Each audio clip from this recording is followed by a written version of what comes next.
friend, Big C, Zander Krause joins us now. How you doing, bro? What's up, Big Sills? How you doing, brother? Oh, good, dude. All right. Makai Lemon. Give me your takeaway on what you think of this dude here and where you think. Hey, Z, are you buying the hype? Well, I don't think there is hype. I mean, who said there's hype? The 20th pick in the draft is not hype? Have you seen hype? First round draft choices aren't hype? Have you seen hype? Yeah. Oh, my God. I've never seen a guy hold a cup of coffee in my life. Oh, my God. The processing that guy does. You're like, dude, you're glazing a guy holding a cup of water? I don't think there's been that much hype.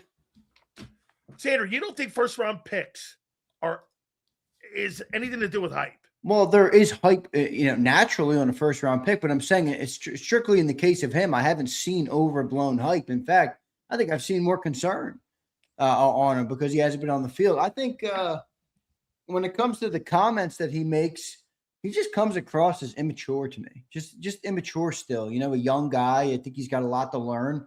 I don't really give a rat's ass what he says. I care about what he does on the field, but I do think it's fair for you to point out that you've seen, different things that have been in different players throughout your career of what works and what doesn't. And me included. So I think it's fair to point some of those out, but that stuff goes behind you real quick if you can play ball, doesn't it? I mean, if you're a ball player and people can see that, like Jimmy Johnson used to say, I'll treat you all fairly, but I won't treat you the same, and that's he hasn't earned that yet, but that's the one thing to do to put it all behind him pretty quickly. But yeah, I mean, he comes off a little immature to me. I think he's a young guy. I think he's got a lot to learn here, but I don't know. Interesting guy. What did he say? He's like, I got to get my money or something like that. Got to get my money, it's just another day, and I think it's great and all. I got to. And it's. I think there's also a level, and I'll teach you something because you're the old heads don't understand it. That is kind of a saying amongst people now, just in terms, not even specifically about getting money, just like I got to get to it. I gotta wake up and I got to get to it. I got to get after it. I'm getting after the money today. I'm getting after it. So I think I don't know. I mean, maybe it's lingo. Maybe it's a slogan for him. Who the heck knows, man? I just want him to perform on the field. I just want him. Let me tell you something about acting like a professional, too. I wish I had. I wish I knew how to be a professional when I was younger and I was learning how to be. Hey, when I got all that money and I got all that, hey, paying me first round money. Whoa. Hey, I'm really important. I walk in the building there, those NFL guys, they didn't give a shit where I played, where I was from, how much money I made. You know what I had to do my first day? I had to go get 6 dozen Krispy Kreme donuts and bring them in because Randy Grimes goes, hey, rookie, sign all that money, you're talking shit in the media about it? Go get us 6 boxes of 6 dozen Krispy Kremes. That'll be every day this week. I'm getting Krispy Kremes prior to fucking practice. I have to lay out the Krispy Kremes, and then Mike Stendrew does this shit to me. Hey, rookie, I carried Curly Cup's bag when I was in Houston. Here's my fucking gear. Grab it. Shit, I'm carrying some dude's gear in. That was the shit and how I was raised in the NFL. I had to go through the ropes. Well, they don't still do that stuff? I got to get my money. Well, maybe that's why he needs money. He's got to buy some Krispy Kremes, dude. I don't know. I think the more important thing is I want him to look good out on the field. I want him to get out. I want him to attack the field hard. And obviously he's got a lot to ramp up on here with 19 days out from I think it's 19 or 18 days out from the regular season. He hasn't worked in the new offense much this summer. He hasn't worked with Jalen Hurts much this summer. Other than I think he was with them when they went to Florida, wherever they went. Yes. But, if he's going to be a contributor this year, the time is now. You don't really have a ramp-up period when the season comes. There is naturally, but I'm saying your team isn't going to try new things and put new players or put unknown players on the field when you're in week 5. Right. I mean, they want you to know. They want to know now, okay, you're going to be a part of our game plan. So, that unless obviously an injury happens and he's forced into the mix. So He's got to ramp up. We'll see. It's way too early to speak. I don't have a great gut feeling on either of our first 2 picks this year. I hope I'm wrong, and I might be wrong. There's a good chance I'm wrong based on their previous. We hope we're wrong. My gut isn't great right now. No. Let's see though. Yeah, I'm not buying the kid. I'm just not. I want to see him go do it, and I'm with you 100%. All right, Big Z. Here lies the difference between a leader and a guy who walks around on his knee pads. Here you guys. Now, let me go here. So Mike Vrabel's sitting there at a presser. Someone asked him a question about his roster. Here's Vrabel. Hey, yeah, we're not deep enough. We're not very deep in our positions, and we need better players behind He's skating us. Accountability. Classic. Hold on. Classic Mike. I don't know. He took a team to the Super Bowl last year in his first year coaching. He's skating accountability from the back. Oh, cry to the GM. I need better backups. Would you ever shut up, Mike. Coach him up, Mike. Sirianni taking a shot. Oh, that's bullshit. Our tight end position is very weak. Could you ever imagine? Bullshit. When you're a leader, you have to take the blame for things, even Bro, when you're not to blame. He is the leader of the That's team. That's part of being a leader. You don't get up there and say, it's his fault and his fault. Hey, Zander. Better play. Oh, bullshit. He's not answering to anybody. That's not the burden of leadership. Hold on. You know what it is? He is the leader. He don't work for Elliott Wolf. Then why is he not taking accountability for why the backups telling aren't playing good everybody enough? We've got to work harder. He's you know what I love about New England? He's not the leader. They hired their head. You contradicted yourself, Sills. They hired their head football coach to get talent, to coach it, and also to hire assistant coaches. You contradicted yourself in the open. How did you said he sounds like Vic Fangio. Vic Fangio says all the time, I'm at the mercy of Howie. Ross. That's what Mike's saying. Ross, no wonder he's not the leader. No wonder New England is more successful than Philly. They're not more successful than Philly in the last. What, in the Tom Brady era, in the one-of-one era, the one-of-one quarterback in the history of mankind? Since that guy has owned a team, they've been to 12 Super Bowls. And how many of them were with Tom? Okay, well, who fucking hired that guy? Bob Kraft. All right. Again, my point is Tom is the outlier in every scenario of football. So wait a minute. When he happened to be in New England. When they hired Parcells and they went to a Super Bowl, that's probably luck too. And when they went to the Super Bowl this last year with Vrabel, that's got to be luck too, right? It's not luck. They've done good things, and they are an objectively good organization. You said they're better than the Eagles right now. They are not. Outside of the Tom Brady era, they're not. Wait a second. Everything counts in an organization, Z, not just quantifying. What's the last 5 years? Hold on. Here, let me, last 5 years? New England versus Philadelphia Eagles, last 5-year comparison. Let's see. Let's see who's right. Okay, 5 years. Head-to-head, Eagles are up 1-0. So he took the 2 years that they went to the Super Bowl and won it, and not the body of work. So you just want me to live in 2012?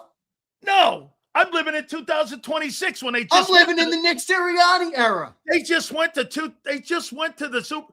Dude, anybody who thinks that the Patriots the Eagles have been a better franchise over the last fucking 20 years is insane.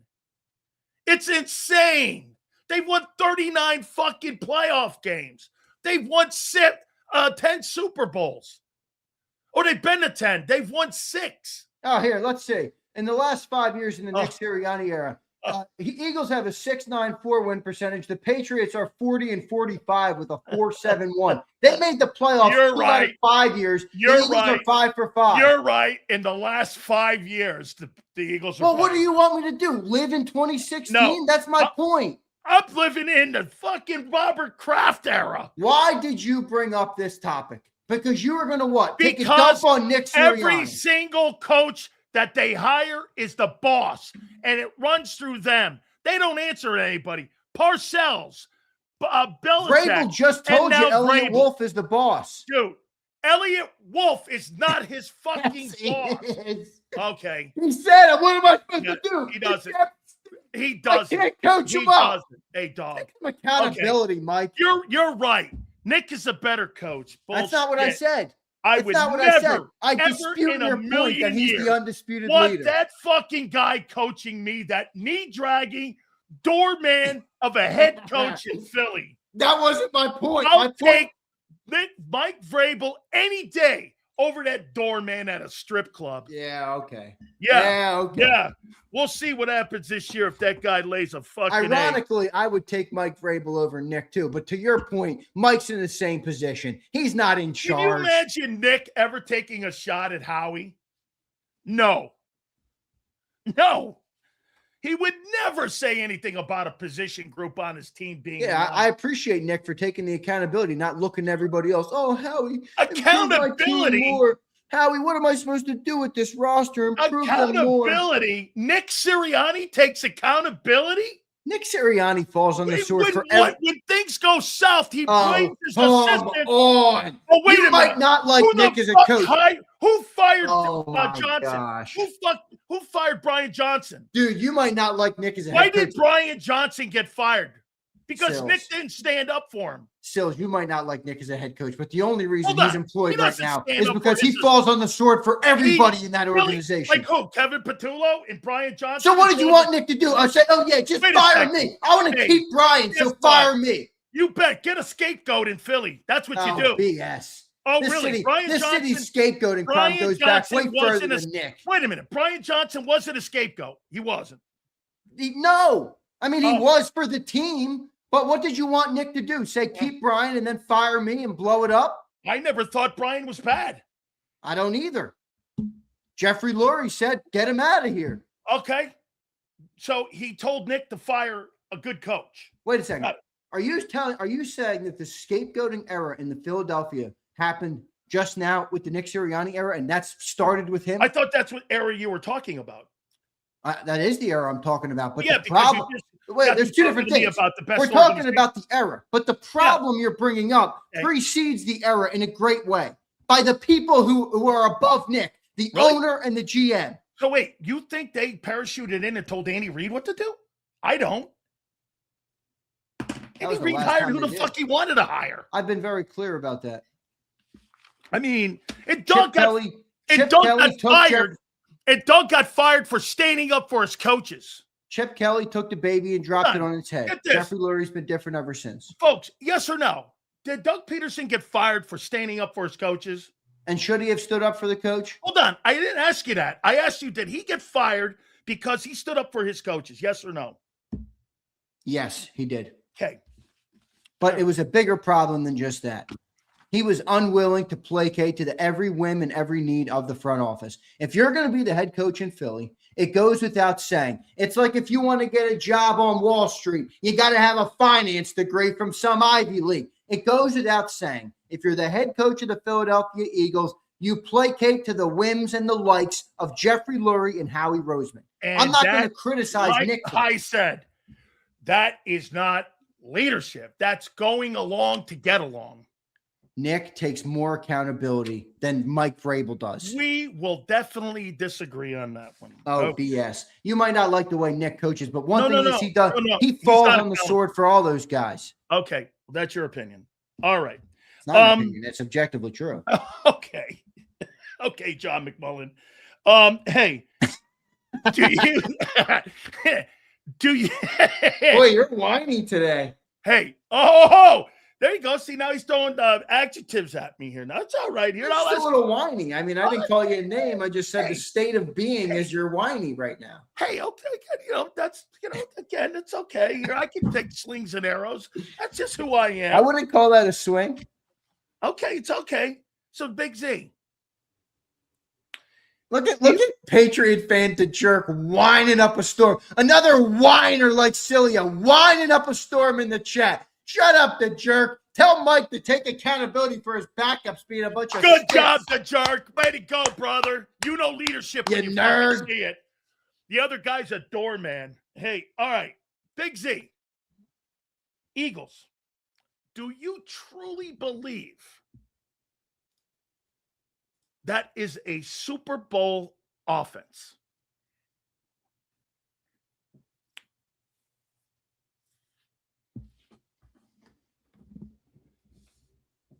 The Eagles are a Super Bowl offense? No. Super Bowl defense, Super Bowl team. Okay. So they're going to win in spite of that offense. Well, I think there's a way to do it without. Did they win in spite of the offense in 24? Well, the offense had a component that was right, but legendary. Was the offense good in 24? I mean, not really. I don't think so. They were a great running team, not a great running team. But they won big because the defense was freaking incredible. I mean, even the Super Bowl, people love to give Jalen, and he had a good game, and Saquon and Devontae with the dagger and all these different things. I mean, Patrick Mahomes and Andy Reid didn't get past midfield till the 10th drive of the game. I mean, the defense won that football game in the Super Bowl. The offense closed it out. The offense said, you leave me the haymaker, I'll throw the haymaker. And they did it, to their credit. But the buildup of that, the roots of that game were the defense. And I think that's what the team has to be again. I mean, you can't turn the ball over. You can't lead the league in 3 and outs, and you have to be able to run the football effectively. If the Eagles do those 3 things and they rank 20th and the defense is what we think they're going to be, I think you're going to be a team that's battling for the Super Bowl. Doesn't mean you're going to get there, but I mean, I think they're going to be in the mix for the battle.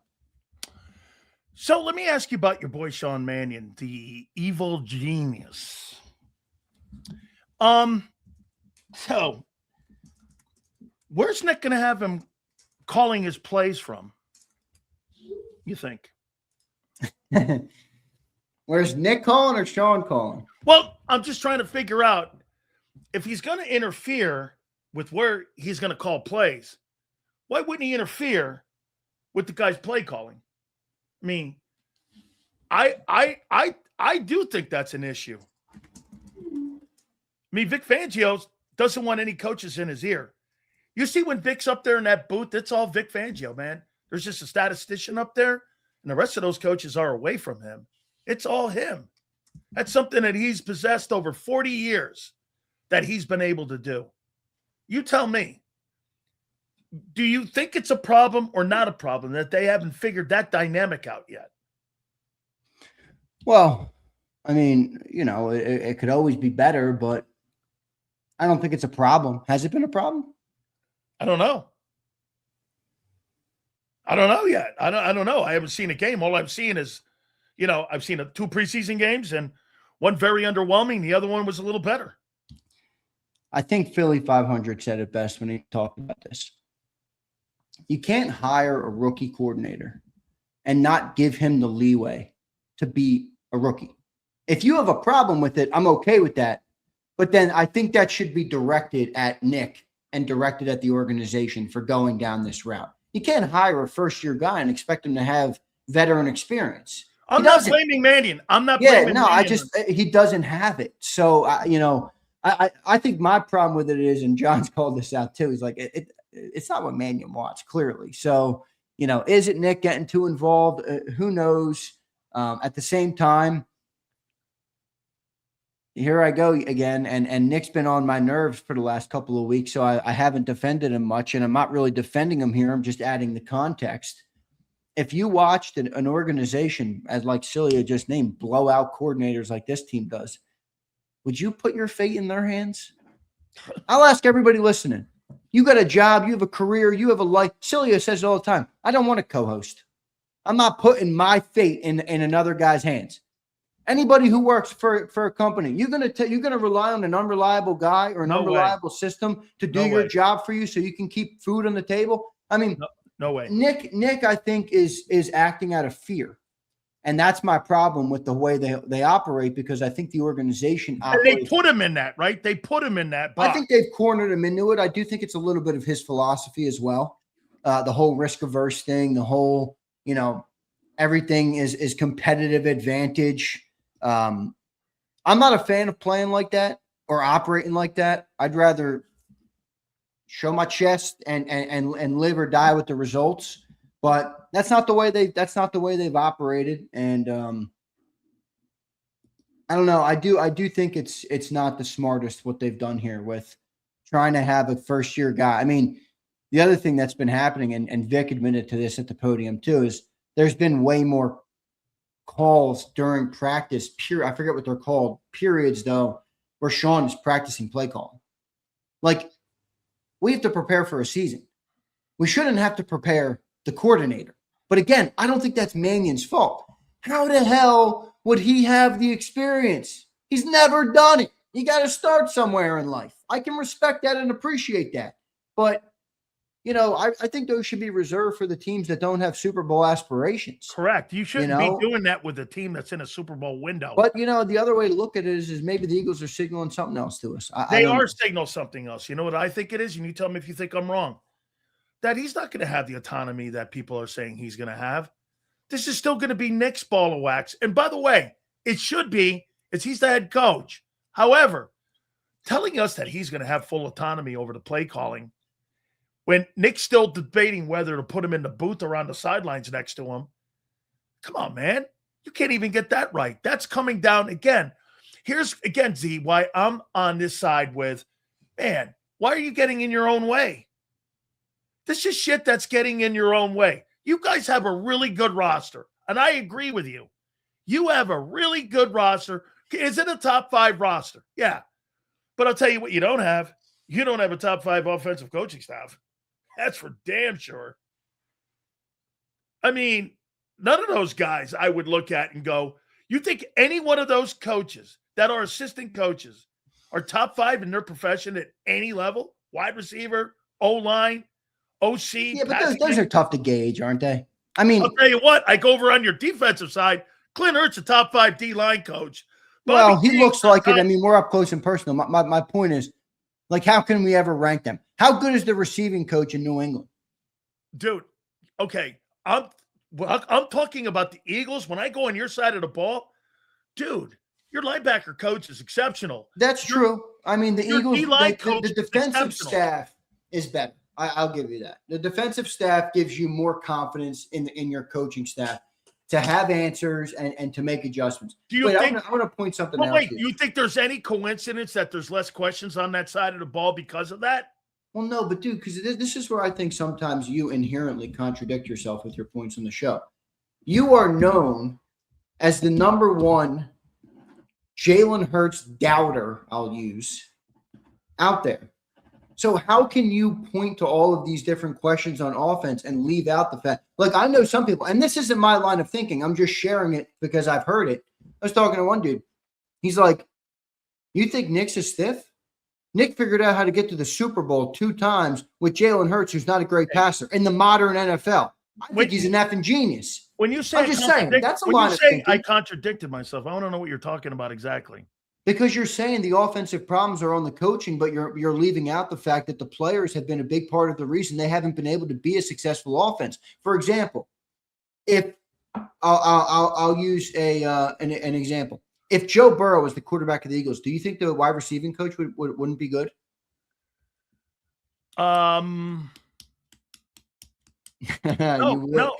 You'd have no problems with him. Because Joe Burrow is going to be better than the wide receiver coach will ever be because he's going to elevate. You missed my point. Does it really matter? Okay, wait a minute. You think the wide receiver coach in New England made Amendola or Edelman, or do you think it was Brady that made him? Well, no, I think it was Brady that made him. But my point was more that the output of the team will always make a coaching staff look better or worse. And the coaches have an impact on that. But the bigger impact on that is the quality of players and the quality of play you're putting out on the field. Correct. You know, Vic is a great coordinator. Vic has not had the best defenses his whole career. Oh. In fact, he's been in the 20s many times. Why? Because Vic's a bad coach or because Vic didn't have great players? I got that. Well, that's why, for me, I've always said one of the reasons that the Eagles have been so successful is because of that elite GM. Well, sometimes you guys definitely win. A big part of it. Yeah, but would you not agree? You won 11 games last year offensively in spite of coaching. Well, I think the coaching did horrible last year offensively, but I also don't think the players did very good. I mean, seriously, hold on. Jalen Hurts fans, and I'm a Jalen Hurts fan, but Jalen Hurts won 11 games. You still won 11 games, and you still won your division. I mean, we're not talking about the defense was great, ultimate failure. And the players. I mean, Saquon didn't have but a good year. That's the Jalen point didn't I have just a good made. year. They won in spite of shitty offensive coaching last year, did they not? But why do you say in spite of the coaching more so in spite of the poor play from the players? I'm not AJ didn't play good. Okay, so you win 11 games. That's not shitty. You're looking at 11 wins and being bounced as shitty. I'm not. I want to point out something to you that is what I think is a knock on Sirianni. And to your credit, you've been saying this about him for a long time. I was listening to, of all people I know, a Mike McDaniel interview. All right, Mike McDaniel sat down with the Pivot, with like Ryan Clark, Channing Krause, some of those guys. I think they have a good podcast. They do. And Mike McDaniel said, it was a weird way he phrased it because he's a weird guy. A lot of the things he says are weird, and I'm weird. It's all good. But hey, by the way, listen, that's probably why him and Vic didn't get along. But he said, I can't wait for my first 3-game losing streak when I first took the job. That's what I said to my wife. And she was like, what do you mean you can't wait for your first 3-game losing streak? And he said, that's when you need a head coach. Nobody needs a head coach when you win 4 or 5 games in a row. Nobody needs a head coach when everything's fine and dandy and peaches and cream and the sun's up. You need a head coach when shit hits the fan. You need a head coach when adversity strikes. That's when you need a head coach. And I thought that was a great point because I'm like, I do think Nick deserves credit for how much success they've had. But one area he has really struggled in is when things are going poorly, he struggles to get things back on the rails. Now, his best effort in that was 24 when they were going poorly and early in the season, and he corrected it, course corrected, and they went on. But you can't leave out 23 and you can't leave out 25. And, you know, Nick's going to have to be better, I think, in that area for this team to have sustained success, because no matter how good of a football team you are, no matter how good your offense is, no matter how good your defense is, no matter how good your GM is, adversity is inevitable, especially in the game of football. So I think Nick's got to get better at that. Let me ask you about that 24 decision. Was that truly a coaching move? Or was that by necessity that they had to, because all the mounting turnovers, and that there were no other choice but to run the ball? I mean, I would disagree with that. Just from a sense of, what other choice do they have? I get it, but it's easy in hindsight to say that was the simple choice. But remember, 22, they were an RPO team. 23, they started to pass the ball more and actually did it better. The turnovers just skyrocketed. 23, after they blew out Brian Johnson and the defensive staff, they brought in Kellen Moore. When they brought in Kellen Moore, never once did me or you. In fact, I made a fool of myself. It was my first offseason on the air, and I said, this pro-style offense, Jalen Hurts is going to throw for 4,000 plus. It's got 30 touchdowns. Kellen Moore is about to bring out the best in this passing game. I had an optimistic view. But everybody's take that year was the Eagles are trying to become a more pro-style offense. So now in hindsight, we can say, oh, that was the easy thing to do. But I don't know that it was at the time, dude. I don't know that it was. And remember, during that season, when they were winning games in a big way, you said it, McMullen said it every week, and I questioned it as well. Is this sustainable? Can you win a Super Bowl in the modern NFL playing like this? So I think it would be unfair to say that was the obvious answer. I don't think it was. In fact, I think he went against the grain of what most NFL teams would want to do. So I think he deserved a little more credit for that than you're giving him. How about this one here, Z? Would you go down this lane? Do you think the organization is now thinking this way? The reason that we have to do what you just said, we have to pivot and scheme. You know? Is that offensive line really going to be what the offensive line has been? You got an aging Landon. You've got a hurt Lane. Go vice versa if you want with that. It's aging Lane, hurt Landon. Do you really believe that they're doing this? It's not sustainable to continue to do what we're doing because that O-line right now is the biggest question mark on our football. Dude, the biggest question mark on your football team right now is not Jalen Hurts.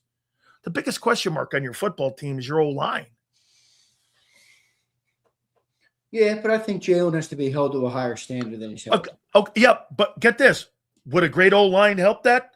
It would, but I don't think a great thing, and I guess this is going to sound stupid, but I don't think the Eagles will know what to do if they win because of the offensive line in the running game again. You mean when it comes to the decision on him? Yes. Because I believe we've reached the point in Jalen's career that Jalen has to become the engine. Yeah. Yeah. It's time to take. This is your football team. This is your offense. This is your team. And I think Jalen has to kind of take that bull by the horns and run with it. That's not to say I want him to be a 4,500-yard passer and someone who's not. But I don't want it to be like the only way we win is if we don't have to put the ball in Jalen's hands. I don't think we can say that. And I don't think even as successful as Jalen has been, I don't think you want to re-up a max contract when that's your outlook on your quarterback. The whole point of having an elite quarterback, the whole point of paying an elite quarterback is it's the number one unfair advantage in all of football. More than coaching, more than defense, more than offensive tackles, more than running backs, more than wide receivers. The number one advantage you can have, this is why teams sell their soul to get draft picks, is get an elite quarterback. That's how you create a disproportionate amount of opportunity for your team, regardless of the circumstances on the roster, with the injuries, all these things. And I think Jalen has to really take those reins this year. I don't know that he will. And I think there is a way where he can do it without having him turn into something he's not. But I don't think you can go through this year and say that Jalen was the caboose. I don't think that's great for the Eagles long term, because I don't think that answers your question of stability on the offensive side of the ball with quarterback. So I think it's got to be Jalen in 22. Jalen this year like it was in 22. At the end of 22, I said Jalen carried that football team. Yes, he did. I'm going to say that again this year. Maybe not carried it, but that dude was a big part of the reason they won as many games as they did. I think we need to say that confidently this year. I thought he was the star of that team that year. Oh, he absolutely. I think he absolutely was. That's probably the only year that he's been the number one player on the team, was that 22 season. Let me ask you what you just said. Interesting what you just said. You think they would re-up Hurts if he goes 12-5? They win a divisional game, get to the NFC Championship, they lose it. He throws for 3,300 yards and 20 touchdowns. Versus they go 9-8, and he throws for 4,500 yards, 35 touchdowns, and is one of the top 10 passing quarterbacks in pro football. Yeah, and the former. The former, not the latter. 100%. $60 million on 33. Well, I think the negotiation would be different. I don't think it would be as clear cut. Like in 22, after that year, you guys all know how contract works. We watch them all year. When you're that good, you're the top guy at your position. Even if you're not. Trevor Lawrence at one point was the highest paid quarterback. He's not the highest paid best quarterback in the league, but that's how it is. I don't think Jalen will have answered that question if that happens. But I do think the Eagles would keep him 100%. I think you could see something like this. Nicole Lynn would come back and say, well, that's his third NFC Championship game that he's played in. And, to be honest, she'd probably be right. She is right. Yeah. If I were the owner, yeah, I get it. Sometimes you want things to look prettier. I'd pay Jalen. If they go to the NFC Championship game this year, I'm paying Jalen. I'm not. In fact, I'm probably not even thinking about it. Highest paid in the league? I mean, that's kind of how contracts work. $64 million? You'd probably look for a little leeway, maybe get him to 60. But dude, why would Clutch bend like that? Well, maybe they wouldn't. And then you probably just give him the deal. Remember, Howie's really good at signing contracts too. So he's never been hamstrung by the money he gave Jalen up front. He's not going to be hamstrung by the next deal. But, guys, I get it. Everybody's like, oh, you don't pay a quarterback that money. You know what you don't do? You don't go to 3 NFC title games in 5 years and blow up your team. That's called stupidity. Yeah. You don't do that. I don't care what you think of the way it looks. And I think even you would agree to that. I'm not doing anything. I get it. It could be a conversation about money and how much and all these different things, but years. Years, I think, is a good one. You don't want to give them 4. Do you give them 2 or 3? Right. 2. Get this. But do you think Jalen would accept this? I'll fully guarantee 27 at 51. And I'll give you a 2-year extension on top of that. Fully guaranteed $120 million. No, right? No. They want third. That gives him $171 million across 3 years. See, this conversation is going to happen March 17th. And here's why. There's only $20 million on that deal. Are they going to add an additional $30 million in fully guarantees and use that last year of 27 to extend him out for 3 more years? That means this then, Zander. That means you're talking in excess of almost $300 million. I know. I mean, I agree with Senor. Hurts and his agent aren't going to accept it. But I do think it's going to be more of a negotiation, Steven says, I'm assuming this is nonsense. Steven, what's nonsense? I mean, they have been a winning football team. You might not like Jalen, but they've been a winning football team. But not only that, why it's not nonsense, that means this. That means Devontae Smith had a great year. You don't think Devontae Smith's agent's going to sit around? He's making less money than the guy Christian Watson up in Green Bay. He's making less money than that dude, and that guy's never had a 1,000-yard year. He's not going to sit back on his ass and not make that kind of money. Bullshit, man. You've got so many guys that you're going to have to pay. If you guys are thinking it's going to be the year you're going to have, man, it's going to look like people standing at a ticket gate. What do you think Sean Mannion's biggest challenge is this year? I think his biggest challenge is bringing this offense, to a level that's consistently competent. I mean, you have to take a unit that hasn't been great and bring them, to at least the middle with lesser talent than they've had. It's a tough ask for a first-year coordinator. So you've got to elevate Goddard's play? Well, can I say something? Sure. The more we talk about this, is this an early scapegoat job again? I mean, how easy is it to scapegoat this guy? We got rid of your best offensive weapon. Your offensive line's another year older. We're running a system that's never been run with the quarterback or the running back for that matter. They won't even let him pick where he wants to call the goddamn plays from. I mean, maybe Mannion was hired to be fired. At the end of the day, you're right. I'm wrong on this one. When you said this ain't on Sean. This is Nick's call. Yeah, it is. This is Nick's call. But unfortunately, Zander, Nick's not going to face, and this is what I talked about when it comes to the accountability of it. He's not going to face the backlash of it. Mannion's going to face it. Do you really think that's accountability? If the offensive coordinator that you hired that has no experience, like you said, no AJ, older O-line, the first-round draft pick. Now, how about this? Let's just take the bullshit off the stuff off. He hasn't even been able to be involved in the offense. Eli Stowers looks like a non-factor. And you want Elijah Moore, Hollywood Brown, and Dontavian Wicks to pick up the water for AJ and make the passing game better than what it's not been for 5 years? Yeah, that's a tough ask. You're asking this guy who's never been in the fire a lot. Dude, that's a tough ask for anybody. That's a tough ask for Kyle Shanahan. Yeah. I mean, Jesus criminy.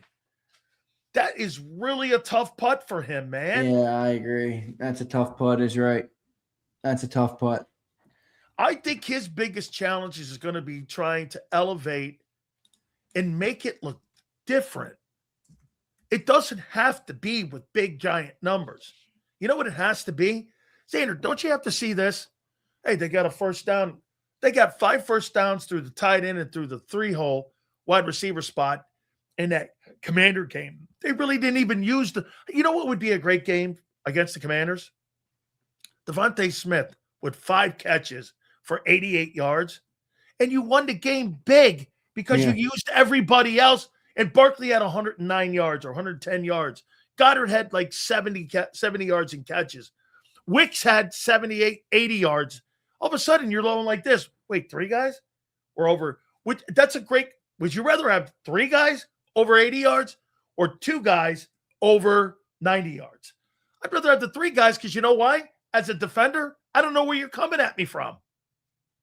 Do you understand that you've been forcing the football to 2 people for the last 5 years? You know, everyone says you've been forcing the football and you had to force the football to AJ. Well, bro, you forced the ball to Devontae too. Yeah. Yeah, I know. It's easier to get 3 and 4 involved when you don't have to go to, the opportunity cost is smaller. But yeah, it's a tough putt. I mean, I think it's a tough task here for Sean Mannion. But look, at the end of the day, dude, nobody gives a shit that it's a tough task, right? No. There's no excuses. I don't care. Well, congrats, bro. You got a tough job, Welcome to Philly. Philly's not going to give a rat's ass about that. Welcome to Philly, dude. All right. I got to go to work and break concrete every day for 6 days. I don't give a rat. Go coach the football team to a win on Sunday. I want to watch a good offense when I get off of work. I get it. So we can say it's a tough task, but that doesn't matter much. He's got to be successful. This Eli Stowers guy, I heard you and John talking. He doesn't think Calcaterra's making the team, huh? No, he doesn't. But he also thinks they might do something with Stowers?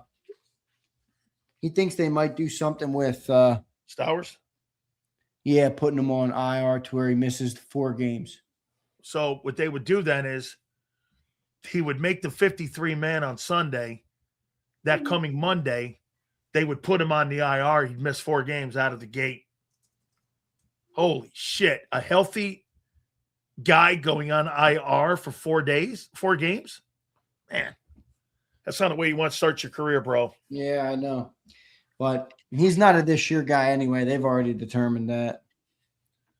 You think that's a mistake pick? I'm not a fan of it, but I'm not an NFL GM, and I got to give him a little leeway. They've been drafting really good, but reminds me of the good old 2019-20 drafts. Like, we're just, what the fuck? Whiteside and them guys? Yeah, who was 19? Yeah, those guys. So, hey, how do you feel about everything that's going on right now with the team? I mean, how do you feel about them heading into this final? Look, this last exhibition game totally means nothing to. Hey, it doesn't mean crap. It's hard to feel anything after watching 2 games when you don't see anybody.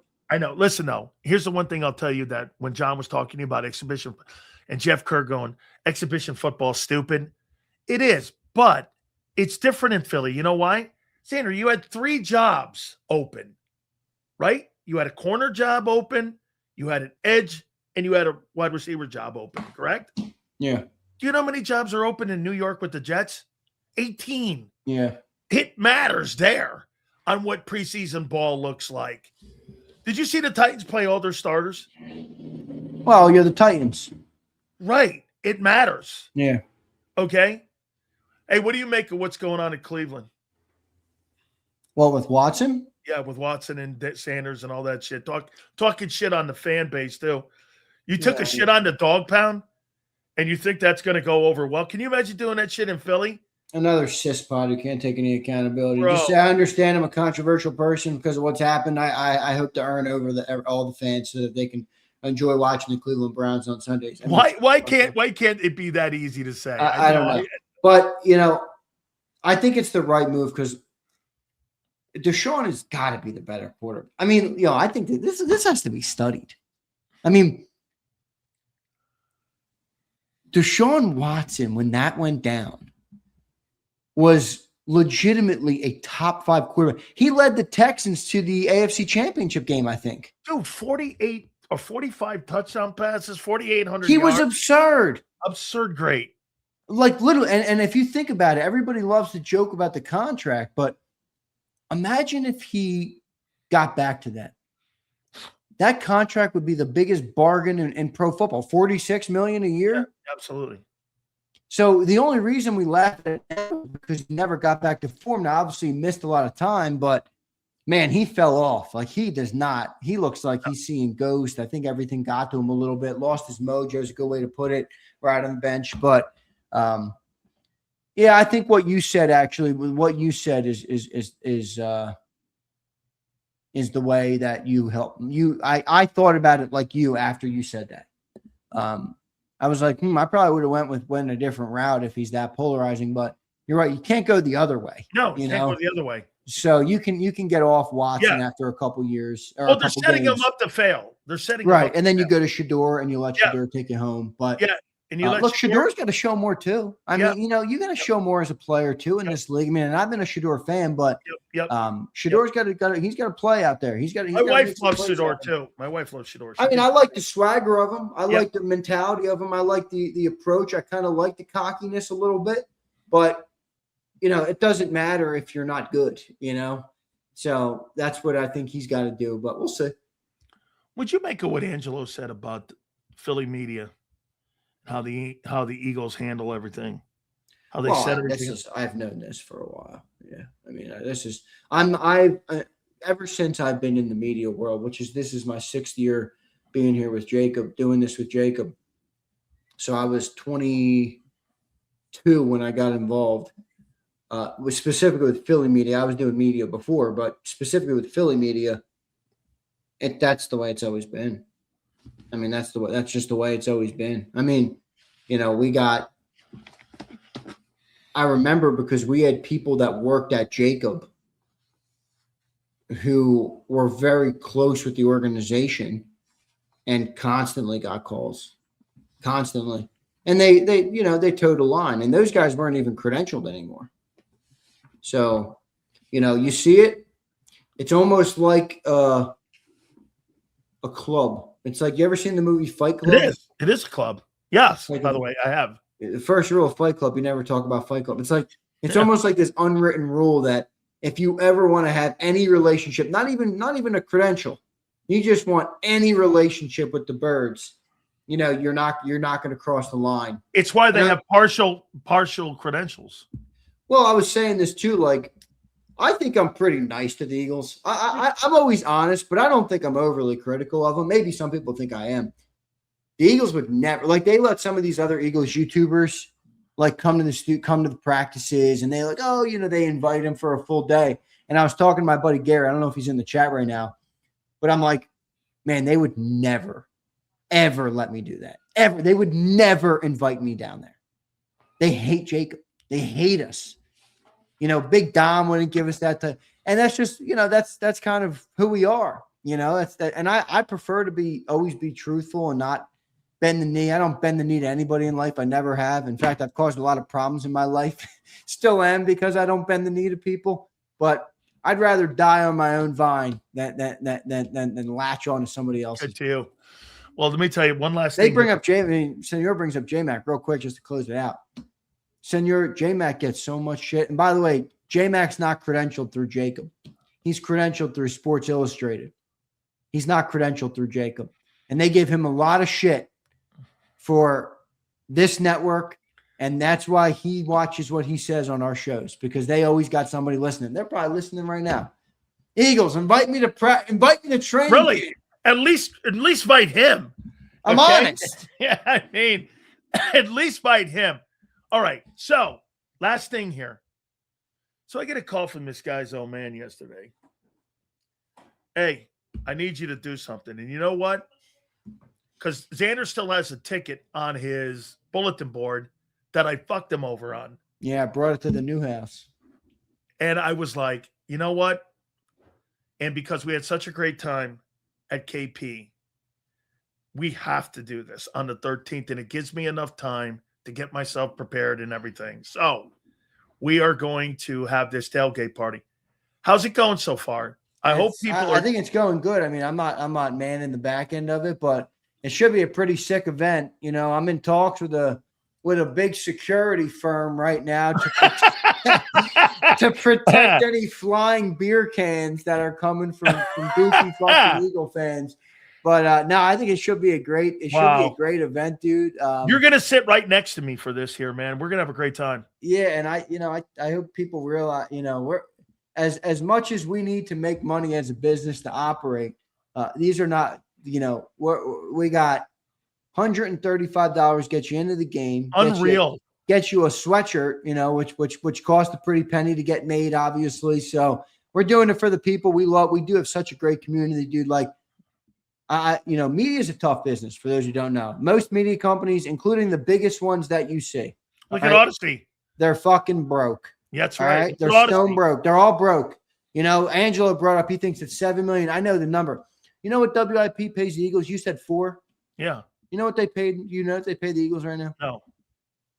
$10 million per year. $10 million. Holy. Odyssey owns a boatload of stations. They probably have 300 to 500 radio assets. I think it's over 500. 3 of them are profitable.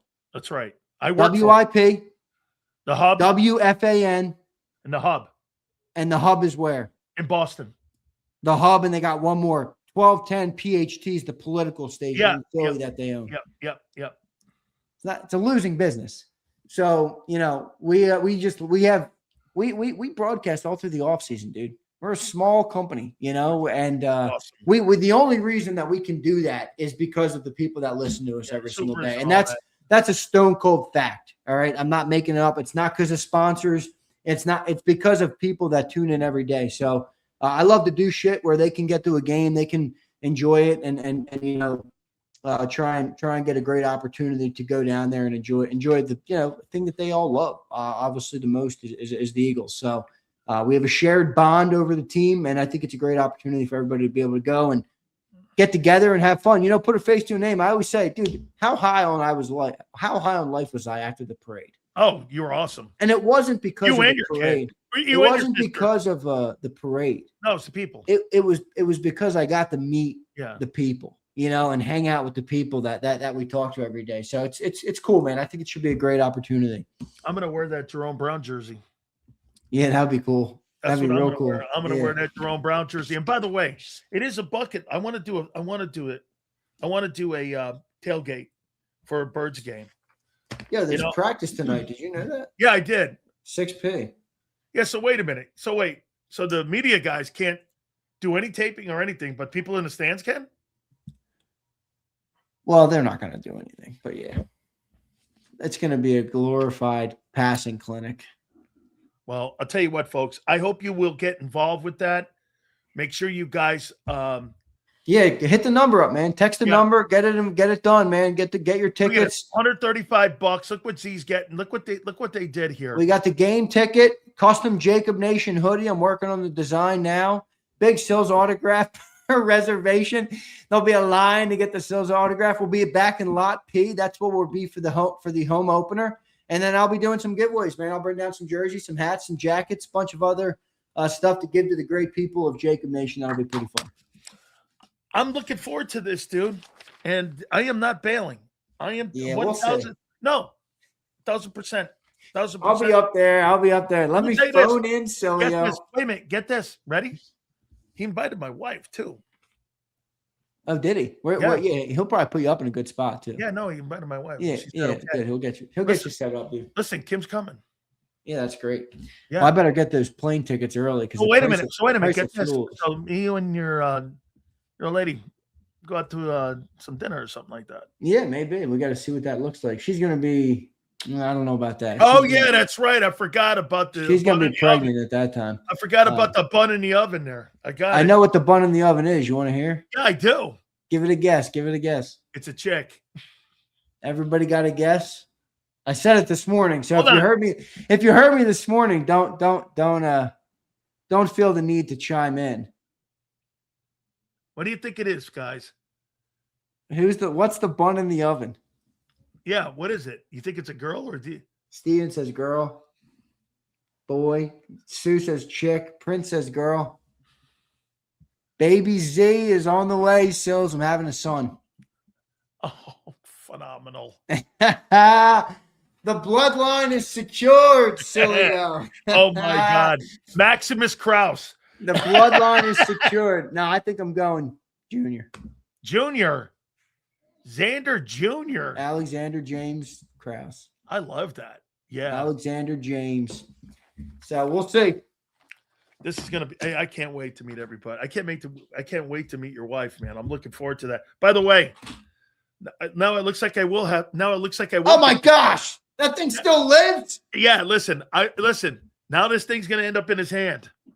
This thing's gonna end up in his hand. Hey, Z, I love you, dude. Love you, brother. I will get out of here. I'm almost done my studio. By the way, your new setup looks freaking awesome, dude. Doesn't it, man? Oh, it looks so sick. I got so many compliments from it. Too. It just looks awesome, man. It does. It makes the camera even look better, doesn't it? I know. It looks really good. So yeah, I'm excited about that, man. It's gonna be great, man. It's gonna be a big year for JAKIB.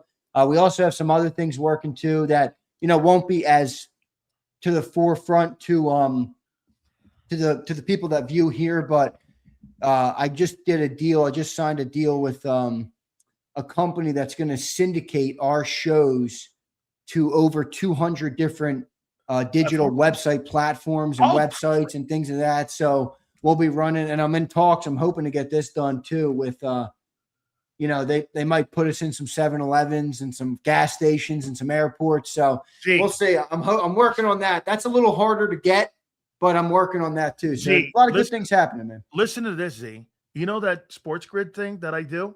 Yeah, they do that. That's who helped me out with it. Listen, I get people sending me pictures of me at a bar in Jacksonville, right?